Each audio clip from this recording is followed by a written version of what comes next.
Hey guys, welcome back. This is ChosenArchitect, and today, well, we're going to be working on some more stuff in this pack, including what you guys have all been asking for, Squid Ink. That's right, we're making a squid farm. So following along the course of our quest book, we need to get to that tier 3 cobblestone generator, and I also want to start branching off up here towards the quartz crystal, because I'm hoping this is going to lead into us getting into things like, I don't know, the ME system, so we can get ourselves a nice little storage system so we don't have to use so much, so many chests. That would be a good thing. So we need to upgrade this guy, and to do that, it's fairly simple. We needed to have obtained the zirconium, and we also needed some of this stuff, the dysprosium. Yeah, okay, dysprosium. So we needed some of that, and we just kind of mix that together just like we do any other material to make the ingot form of it. And yeah, we just combine it around this. So if we go to upgrade this guy, voila, we now have a tier 3 cobblestone generator. Now this is going to lead us into getting into blaze rods, and we haven't done that yet. And I don't know how, other than getting into like the fabricator and stuff, there's going to be ways that we can get into this. And I don't know yet how the fabricator is going to tie into this all, but we're gonna have to go and figure that out, because blaze is not something, blaze rods anyways, it's not something we can just get. But I do know the deep mob learning. I know all about this guy. So I'm assuming that we're gonna have to figure out some way to go to the nether potentially. It looks like we can make blaze. That's hellish matter. We could make blaze powder. So blaze powder is something we can make, but I don't think we can convert blaze powder into blaze rods. So yeah, that's gonna be something we have to work into. We'll find out how that goes. But now that we have that, let's start working on this charged Certus, or just Certus crystals in general. So Certus, you're gonna have to look this one up. Certus crystals are made with silicon dioxide, osmium, and then we have chromium. And I have found all of the different chemicals now, so we have all of them in our chest, and they're all ready to go. So really, it's just about building each one of these materials up until we have exactly what we need. So osmium and chromium, and we have tons. This right here is producing tons of the silicon dioxide, so we don't have to really worry about that. We just kind of have to, make sure we have our chromium and things like that. I did want to talk about one other thing, though. This is nighttime. I don't think we have wool. I don't think there's even a way to get wool, is there? String would be nice. This stuff right here. Like, I would love to get me some wool. Oxygen, hydrogen, and carbon. Yes, I'm going to go ahead and get wool. I'm going to make a bed so that way we can sleep. And then we're going to talk about another type of farm that you guys have been mentioning in the comment section. And we're going to work on building this said farm that you have been really adamant that I make. And we'll see how it works. So before we can even get blaze powder, we do need to get into netherrack, and we need to break some netherrack down. This is going to be zinc oxide, some silicon dioxide, and some sulfur. So that's not too bad to get, and it's a pretty high chance for us to be able to get the materials needed in order to make some of this stuff. So everything else is pretty easy. So that's literally all I have to do, is just make up a little bit of netherrack and kind of break it down. So we just break some of this down. It looks like it breaks down pretty easy, and there we go. We got some of the materials that or the element that we needed. Pretty simple. And now we can actually make the blaze that we're going to need for creating our next farm. So let's go ahead and make our absorption hoppers, and the reason I made so many is because we're actually going to kind of dwindle the ones that we had over here. We're going to kind of replace these hoppers with this absorption hopper, which is going to be really nice. The absorption hopper, I guess, can go maybe right here. That way we make sure we're getting our items. And this should pull in experience. We don't have a place to hold experience just yet, but we will eventually. So might as well get that in order. And then this, I'll just pull this out for now. And that got sucked into this. And yeah, for right now, I'm just going to place the chest out front. And then we're going to set this up. So we can always look and find out what direction this is west. So we're going to set the west side, right, to item. And it should put a pipe there. And we also have this little area here that is going to pick up experience for us. And should over time start to fill with experience. Look at that. And our items and stuff are going to get thrown in here. So pretty easy to handle this. And it's a lot better than using these hoppers. Way better. Way, way better. And look at that. The hoppers automatically get picked up. So I do need to sort of block this off, I think. Because this thing is a lot better now. A lot more useful. This type of mob farm. Way better. So right in this hole is where we are going to set up our next farm. So we need to place a single stream of water. Now this works really well in Skyblocks. And I think we need to go down, I think Y level 35 is usually where I tend to make these farms. We are going to need an absorption hopper, and we're probably going to need some kind of chest just to fill with everything. Or actually, probably not a chest, to be honest. Let's go with a basic drawer. That way, that makes it even easier for us. So what happens with these farms, right, is squid will spawn. Just us standing here, squid will spawn down there. And you'll end up with a nice little killing area down at the bottom. Go down to Y level 24. Okay, so I just messed up. I'm gonna die. This is what you don't want to do. Good thing we have the forgiving void. So just build yourself a little platform. Be careful because squid will start to spawn right now. And we need to have a platform. And all we have to do is literally just set up this hopper here with this on top. Set that to up items. And it's good to go. And all we have to do is break this. So of course we don't need this here anymore.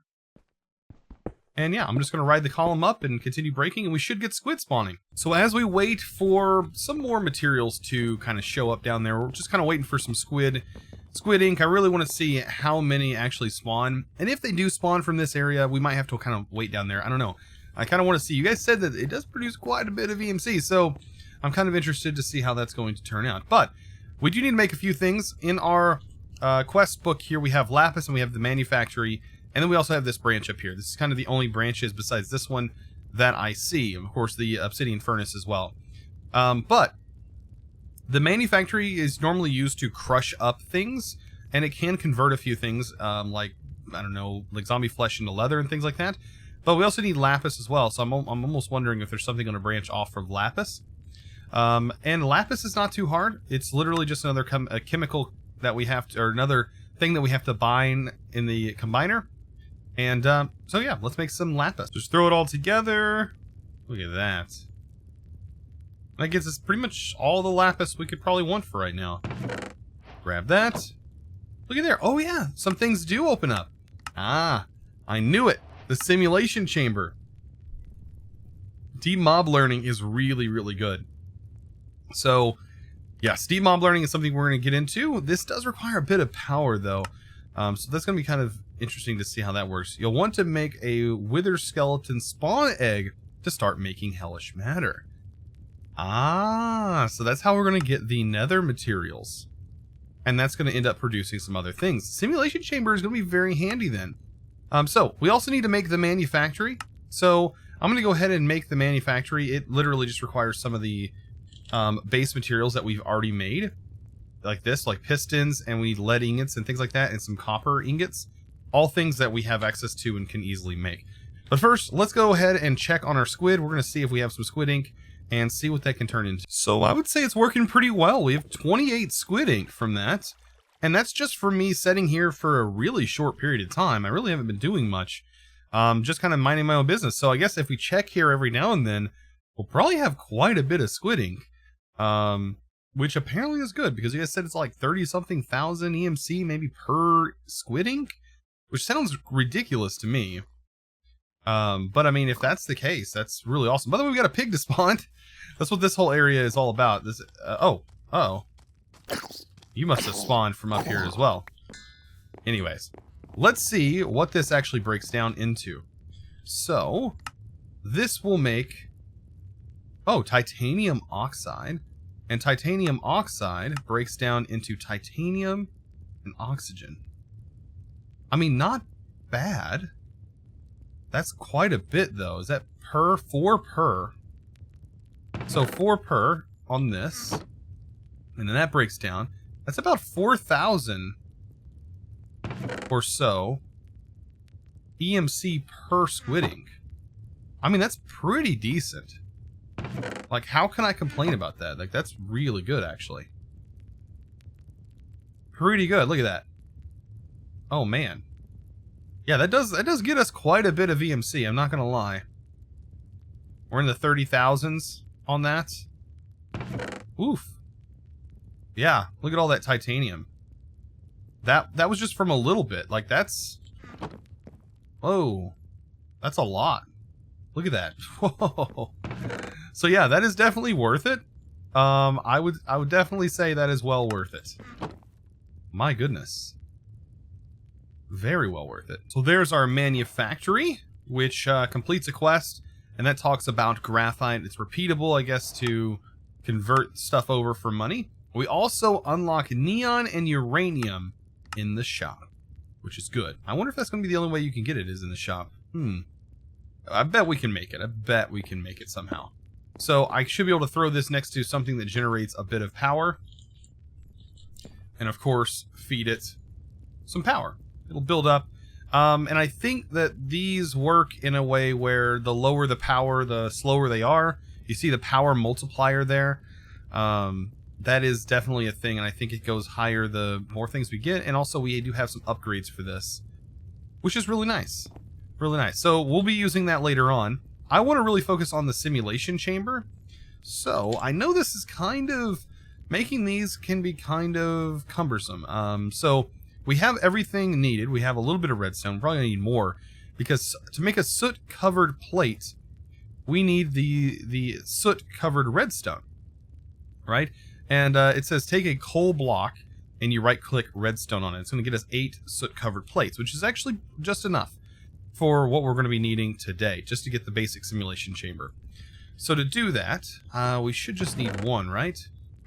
So let's go ahead and get some carbon, because for this we are going to make a basic block. Unlock that. And we're going to be able to right-click redstone on it. Very simple. Very, very simple, but it may be confusing at first for some. So we just place a block, and literally we punch it. Not place it, but punch. Punch the redstone on there, and you get a piece of soot covered. Now, if you want to know how I've been getting obsidian, very simple. Very simple. I've been literally just doing this, taking a bucket of water and lava, and I've been setting up these obsidian breakers, because they're so easy to make these obsidian breakers that I don't even know why you'd want to do it any other way. And right there. I mean, for right now, that's the best way that I can do it. Try not to catch everything on fire. I don't recommend leaving this for very long, because, of course, your base will catch on fire. So that should work, right? That should get us our base soot-covered plates. We need some obsidian and a piece of soot covered here. Perfect. Everything needed for this, we get 8 of them. And that will allow us to make this basic block. Oh, we do need another piece of soot-covered redstone. Bam. I love that super satisfying popping noise. So we got our soot-covered machine casing. We have our lapis. We do need quartz, though. So I think we might have this. This might be another like stopping point where we go, okay, what do we need to get the quartz? I think that's going to be the thing. So where does this come from? Is it purple dye? I don't know. That's kind of what it's seeming like. How do you make this stuff? It is magenta dye. So we need pink dye and purple dye. That comes from a flower. Purple dye comes from lapis and red. Okay, that's about as simple as it gets. So I am going to need some more red dye, which I'm just going to break this flower that's over here that I know about. How convenient. And that's a 100% chance to always get this, so kind of crazy how we just happened to come across this. There we go. That's purple dye, but we need magenta dye, which is going to be pink, right? I believe so. This right here. It comes from... Well, it looks like we can actually... No, we have to have the base material. Pink dye is going to be our red and white. So maybe we do need another red flower. There we go. And that's going to be mixed with white. Perfect. And yeah, we'll just mix one of each. Just like that. And then we need to break all of these down. That way we get all of the base components that each one of these are producing anyways. Because we're going to need to make sure we have all these materials. Perfect. We'll take that and we'll dump it in here and we'll learn something. This is right here what we needed though. The barium. Or barium. Everybody says things differently. I know it's kind of... Most of these things though should be pretty easy to pronounce. As I've heard most of them. The ones that are higher up in the periodical table, or I should say lower in the periodical table, are the ones that you don't hear very often that have some really ridiculous names. The ones that are up near the top, the common ones that we see all the time, and the ones that build up basically us in general, that are found in the human body, those we should all know. But it's the ones that are way far down at the bottom. That's the ones that you don't hear very often, just because there's just not as much that we just don't hear it as often. So we have everything ready to go. We need to make this again. Like I said, quartz is going to be the thing. And how do we go about making this? Well, it's just, yeah, wow, just some of that we just found mixed with the silicon dioxide. I believe it was just like this. Oh, that's making cobblestone. That's not what I wanted to do. We need to find quartz. Perfect. Quartz. There we go. Mix you together. Oh, that uses a lot of this. So, good thing we have our cobblestone system set up over there generating silicon dioxide, so we don't have to just make it all the time. That would be kind of a pain, to be honest, to make that all the time. So, simulation chamber, here we go. And yeah, we just need to make redstone torches. 1, 2, 3, because I don't want to use too much of my redstone, as I only have so much. And we need some regular stone. Of course, I only have 2. But there we go. Just grab it out of there. Perfect. We have everything we need. We need a piece of glass. Did I not have that? Did I not have a piece of glass? Probably not, as... Oh, yeah, I do. Ah, that's not enough to make a pane. Or is it? Yeah, it is. Oh, wow, how convenient. And last but not least is our ender pearls and lapis, which we have. Perfect. We are all set to go. Simulation chamber complete. And this is going to change a lot of different things. So, simulation chamber is going to lead to a few things. I think that this comes from another material. This comes from that. Oh, light blue dye. That makes sense. So yeah, we're going to have to unlock that material with just some lapis and this. How convenient. This trioxide here unlocks this material.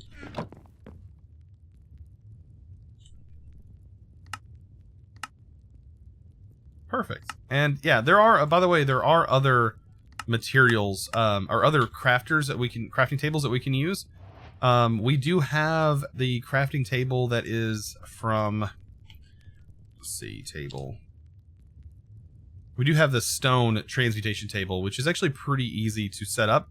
This is actually a better table in my opinion, as you can add mods, but since we're not really adding mods and we're kind of basing it off of its EMC value, it's kind of nicer to see these things here. It's almost predictable where things are going to be. So we have all that done, and we get to set up our simulation chamber. But that means we're going to have to work on another thing, and that's going to be an egg. Right? What egg is it? It's not the charcoal egg, it was a wither egg. A wither skeleton spawn egg. So we need an egg. Oh goodness, good thing we can make an egg, because I don't have any chickens yet.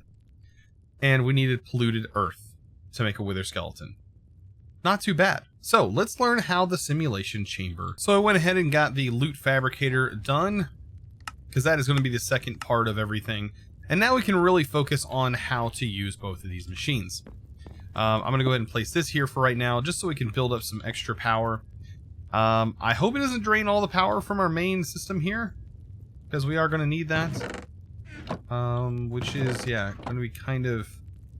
might pose a bit of a problem. Let's go ahead and remove all of this from here.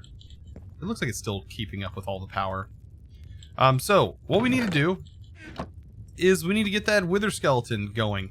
But what we need to make is actually a wither skeleton data model. Which means we're going to have to get a wither skeleton skull, which isn't the easiest thing to come by. We are going to need this, right? A blink data model, which that's easy enough to make in itself. But to make it the proper data model so we can actually start using it, well, we're going to either need to be able to kill Blaze to be able to get the hellish matter, or a wither skeleton, which will get us hellish matter. The wither skeleton, of course, is going to be how we get this. The problem is we're going to need to probably farm up some money, because the wither spawn egg is going to be kind of expensive. If we have to make enough to drop a head. But there might be a higher chance of us getting wither, or might be a high chance of us getting a head if we're lucky. So I don't think there's like a direct beheading sword, right? That would be great. Like if there was just a sword that immediately gave us beheading. The glitch sword we can't make because we haven't completed any of the challenges related to it. And yeah, I just don't think, like, diamond sugarcane sword, kind of nice. I think our diamond sword is going to work. We don't have looting or anything on it, so we're just going to have to kind of chop at wither skeletons ourselves and hope that we end up getting a head. All we need is one head, and then we're pretty much good. And the soot we buy ourselves, so I'm going to go ahead and buy that, and we can make the eggs, right? The eggs are pretty simple to make. Just plain Jane eggs made with protein and calcium carbonate, which is just, yeah, carbonate and some calcium. So I'm gonna go ahead and get all that stuff made, and we're gonna see how many withers we can kill. So I started saving up some money here, and you can see I do have like 59, because we're gonna need to buy a bit of this polluted earth. Because I mean, it's not something we can just make, right? We have to buy it. By the way, some people might be wondering, polluted earth I don't believe works very well with vector plates, as the polluted earth actually needs a spawnable space above it, I believe. So I don't think vector plates work very well. I think I've seen that on the Discord. Al was talking about it, so now that I see them, I was like, might as well mention it. So let's go ahead and get these guys spawned in, right? We're going to need a few of these. So let's just start off with 16 for right now, so that way we can mix just the base eggs that we have with it to get these spawn eggs. And if you take a look over here, I do have some chickens that I kind of placed inside of a hopper. Yes, this is it's a horrible way to do this, but I don't have free-range chickens. I am going to try and breed them. That way we don't have to go through this process. Because actually to get this small amount of eggs was quite extensive. It does take quite a bit to do this. So we should be able to spawn them in. Look at that. And just kind of go at them, right? And just hope that they drop a head. And then once we get one head, we should be fine. We can start upgrading this thing a bit. But like I said, it's going to be a trial and error. And, oh, hey, look at there. Wow, that was really quick. We just got ourselves a head. So we can use these other 13. Like, I don't know if there's like an increased chance of getting a wither skeleton skull or not, but that was the fastest I think I've ever... Well, I take that back. I have killed a wither skeleton in vanilla once, and immediately the first one I killed dropped a head. So you don't normally get that lucky. But anyways, we got our wither skeleton skull, which now means I need to grab all of my resources and just get my stuff together so we can make ourselves the next step. So to blank, all we got to do is make our blank data model here, and we're ready to go. Like, we're ready to make this wither skeleton. That was so quick. And yeah, you just combine this here, and we get a wither skeleton data model. Now, I recommend we also make, where is it at? It is the Deep Learner. We are going to need to make this thing as well. So this will display when in the main hand, it'll start to talk about how this is working out. Like, we need to have this in our offhand while we kill some mobs, because this is how we're going to learn data about the mob we're killing, and that's going to be able to take this from tier faulty to something we can actually use. So I'm going to go ahead and get the deep learner, and let's go kill some withers. So we just take our deep learner here, put that in our, like, first we have to open it up though. Let's open it up and place our data model in here. You kind of see how this opens things up. If we keep this in our offhand and we actually spawn in some of these guys and we start killing them, it says we need to kill 6 of these guys. So there we go. And you see it says 5 left to go. And I think, can we get multiples in there? It doesn't look like we can actually get them in that same block space. But yeah, all we got to do is just kill a few. It's actually kind of satisfying. And to build this little trap here, I mean, it's super simple. There's 3 tall, and I'm using a slab just to kind of prevent them from coming out. And it's just a great little chamber that you can just pop up whenever you need. Now, I don't think I want to take this any higher than the first tier model. And the reason why is because I think the higher you go after basic, things start to get more expensive power-wise. It says right here, the simulation cost is going to be 880 RF a tick. We can't even produce that right yet, right? So we need to have a buffer of power in our machine because we just don't have a way of generating that much power. And the higher the tier you take it, the more it's going to eventually cost. So right here, we have a few different things. We can place this in here, right? And this is going to require more power, of course. I need to basically get anything that can generate power over to it and start producing more power. There we go. But not only that, this is also going to require some other things like polymer clay, because it needs to actually produce. It basically needs to recreate these mobs, and the polymer clay is going to be like what represents what creates these mobs to be killed. So we do need some more clay, and yeah, we need some more kaolinite. Oh boy, I wish I would have saved some instead of converting it all into bricks, because now I'm gonna have to make some. So I'm gonna go ahead and make some kaolinite, and we're gonna make some more polymer clay, and that's all we really need, and this thing is ready to go. So let's go ahead and make our polymer medium, or polymer clay. This calls it a polymer medium, but we place that in there, and let's hope we have enough to do at least one cycle. One cycle, hopefully. The power is draining very fast. We just don't have enough power. So we did not get a pristine product, but we did get one piece of hellish matter. And that's really what we needed, right? The hellish matter is going to produce blaze rods, and we don't have enough yet. We are going to have to work on getting more power. So now we can get ourselves at least one blaze rod off of a bone. And this, I think, is what it's wanting me to kind of progress towards, right? Because we have to have blaze rods in order to get this cobblestone generator. And that's really what we're going to have to work towards. But I'm glad we got this done, because this is another stepping stone into the way mob farms are going to work. We do need to set up some sort of system, I think, next episode that might keep things running power-wise. That way we can just always have coal being dispensed in some form or fashion. There is a setup I could do with bonsais that would require a few more bonsais that would basically run off of charcoal, and it would generate passive charcoal. How did you get up there? Anyways, that produces charcoal power. We'll have to figure it out. We'll figure out how we're going to do this. But guys, I absolutely appreciate all the comments, the kind words that you guys have been saying in the comments, and thank you for giving these videos a thumbs up. And you know, trying something new, as I know a lot of you guys potentially come from RLCraft, and this might be just something new for you to endeavor into. This is a different type of modded. I kind of wanted to do something that was very, very contrasty to what RLCraft is. Just so those people who are coming from modded and coming from RLCraft thinking that is what modded is, and coming into something that is a whole lot different. So there's all kinds of different mod packs out there, and this is more of a brainy challenge pack, I guess you could say. But guys, I hope you're enjoying it. I hope you're learning something new. If you are, be sure to give this video a thumbs up. And if you haven't clicked that subscribe button, I don't know what you're doing. You're missing out. I really appreciate it, guys. I'll see you in the next episode. And as always, thanks for watching.